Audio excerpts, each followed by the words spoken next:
porque no solo de pan vive el hombre, sino de toda palabra que sale de la boca de Dios. Por este motivo nos encontramos todos los días buscando en las palabras del Señor ser reavivados por su mensaje. Hoy nos detenemos en el segundo capítulo del libro del Apocalipsis. Fascinantes profecías reveladas a través del Espíritu, utilizando como instrumento al apóstol Juan. Pero antes pedimos la bendición de Dios.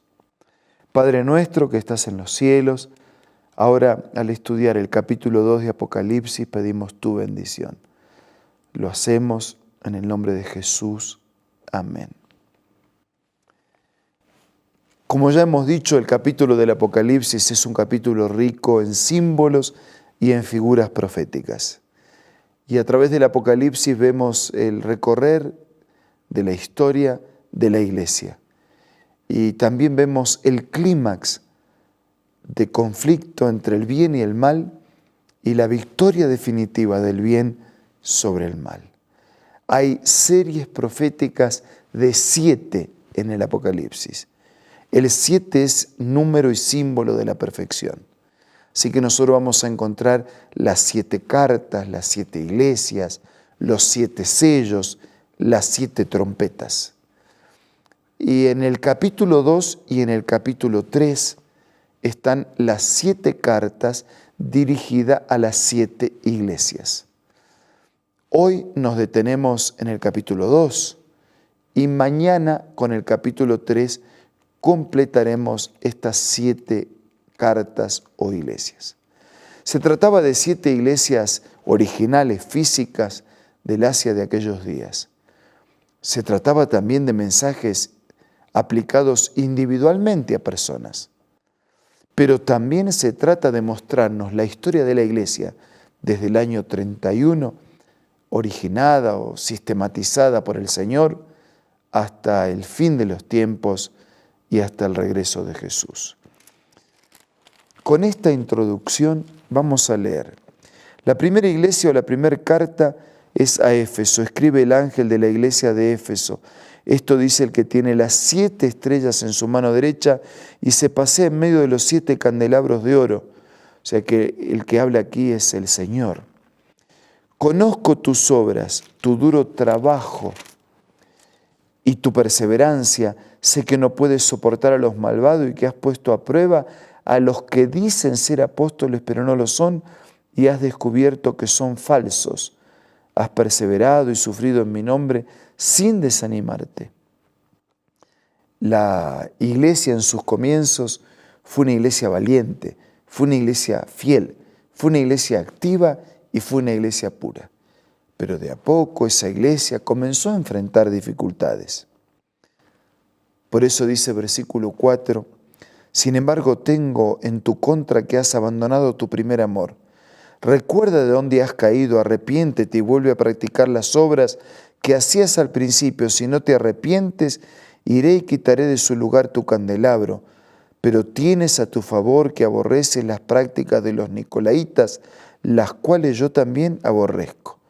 El que tiene oído oiga lo que el Espíritu dice a las iglesias. Al que salga vencedor, le daré derecho a comer del árbol de la vida que está en el paraíso de Dios. Casi todas las cartas tienen un mensaje de elogio por su compromiso con Dios. En este tienen caso un mensaje de advertencia. No pierdas tu primer amor. Te elogio porque rechazas a los que rechazan al Señor y a los que defienden la verdad. Y también tiene un mensaje para los vencedores. El vencedor le daré derecho a comer del árbol de la vida que está en el paraíso de Dios. El pecado nos impidió seguir comiendo del árbol de la vida allá en el Edén, pero los vencedores van a volver a comer del árbol de la vida. Después de esta primera etapa en la historia de la iglesia, comienza una segunda etapa bajo la figura de la iglesia de Esmirna. Era una iglesia física, real, pero también era un símbolo de esta segunda etapa. ¿Cómo fue esta segunda etapa de la historia de la iglesia? Versículo 8. Escribe el ángel de la iglesia de Esmirna. Esto dice el primero y el último, el que murió volvió a vivir. Conozco tus sufrimientos y tu pobreza. Sin embargo, eres rico. Sé cómo te calumnian los que dicen ser judíos, pero que en realidad no son más que una sinagoga de Satanás. No tengas miedo de los que está por sufrir. Te advierto que algunos de ustedes el diablo los meterá en la cárcel para ponerlos a prueba y sufrirán persecución durante 10 días. Sé fiel hasta la muerte y yo te daré la corona de la vida. El que tenga oídos, que oiga lo que el Espíritu dice a las iglesias. El que salga vencedor no sufrirá daño alguno de la segunda muerte. Aquella iglesia que había comenzado fiel y victoriosa iba a comenzar desde el año 100 en adelante a tener grandes persecuciones, las 10 grandes persecuciones del Imperio Romano contra los cristianos. Y mantener la verdad iba a significar ahora pagar el precio de entregar la vida incluso como mártires, bajo la persecución del imperio, bajo el encarcelamiento en las catacumbas romanas y en las húmedas y frías cárceles mamertinas, la entrega en los coliseos romanos de aquellos creyentes que querían mantener la verdad. Y el Señor le dice, pueden matar tu cuerpo, pero no te van a poder matar para siempre, porque de esta muerte primera podemos resucitar para tener la vida definitiva, pero de la muerte definitiva ya no hay más retorno.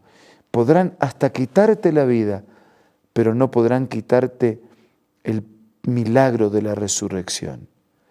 Por eso dice Juan, como elogio, como un mensaje de cariño, sé fiel hasta la muerte y yo te daré la corona de la vida. La tercera carta es la carta a Tiatira. Escribe el ángel de la iglesia de Tiatira, esto dice el Hijo de Dios, el que tiene ojos que resplandezcan como llamas de fuego, pies que parecen bronce al rojo vivo. Conozco tus obras, tu amor, tu fe, tu servicio, tu perseverancia, y sé que tus últimas obras son más abundantes que las primeras. Sin embargo, tengo en tu contra que toleras a Jezabel, esa mujer que dice ser profetisa. Con su enseñanza engaña a mis siervos, que los induce a cometer inmoralidades sexuales y a comer alimentos sacrificados a los ídolos. Le he dado tiempo para que se arrepienta de su inmoralidad, pero no quiere hacerlo.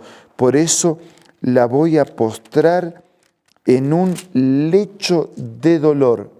Y a los que cometen adulterio con ella les haré sufrir terriblemente, a menos que se arrepientan de lo que aprendieron de ella.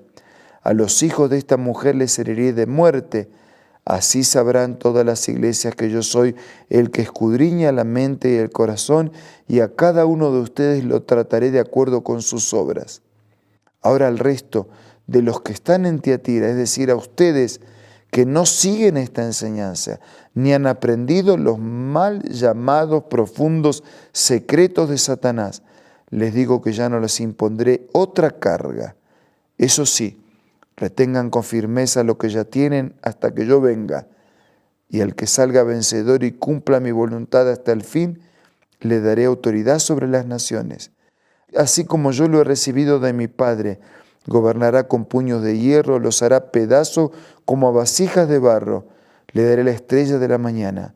El que tiene oídos, oiga lo que el Espíritu dice a las iglesias. Esta iglesia de Tiatira, física, real de aquel tiempo, iba a representar otra etapa en la historia de la iglesia.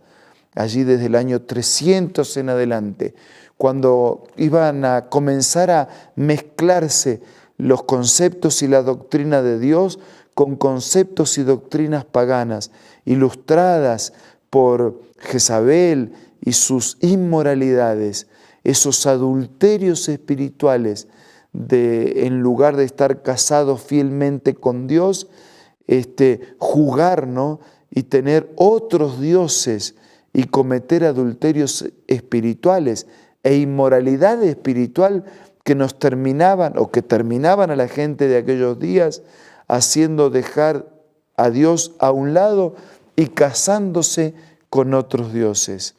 Pero dicen, para quienes pueden vencer este contagio, para quienes pueden dejar de casarse con la inmoralidad y con el paganismo, para quienes pueden mantener firme y fiel su conducta y su vida con la doctrina pura del Señor, para quienes pueden pagar el precio.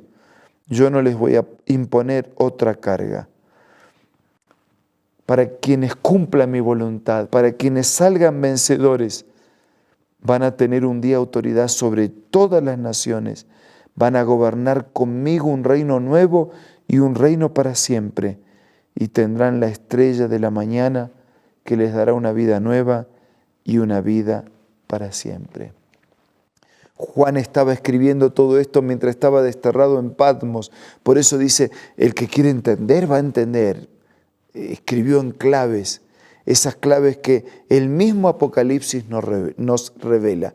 Y si usted quiere conocer, a veces no me va a dar el tiempo en estos pocos minutos de explicar todos los detalles, pero si usted quiere recibir un material adicional del Apocalipsis, nosotros estamos listos para enviarles ese material adicional. Entre en contacto con nosotros o con alguno de nuestros amigos para tener un encuentro personalizado y de esa manera profundizar estas grandes verdades que nos ilustran la historia de la Iglesia desde sus comienzos hasta el regreso de Jesús. Hubo momentos que la verdad se mezcló con la mentira y con los errores, pero hubo siempre quienes se mantuvieron de parte de la verdad y tendrán la recompensa de ser integrantes del reino definitivo de la eternidad de Dios. Mañana continuamos, pero mientras tanto, digámosle a Dios que nos permita pagar el precio de ser fieles a Él y a su palabra. Ahora vamos a hablar con Dios a través de la oración.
Señor, gracias por los hombres y mujeres de ayer que pagaron el precio para ser fieles, para mantenerse de parte de tu verdad.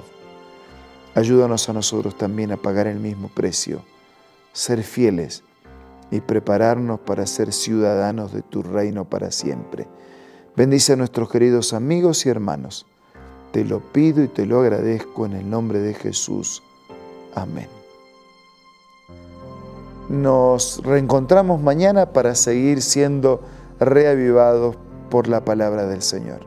Un abrazo y hasta mañana, si Dios quiere.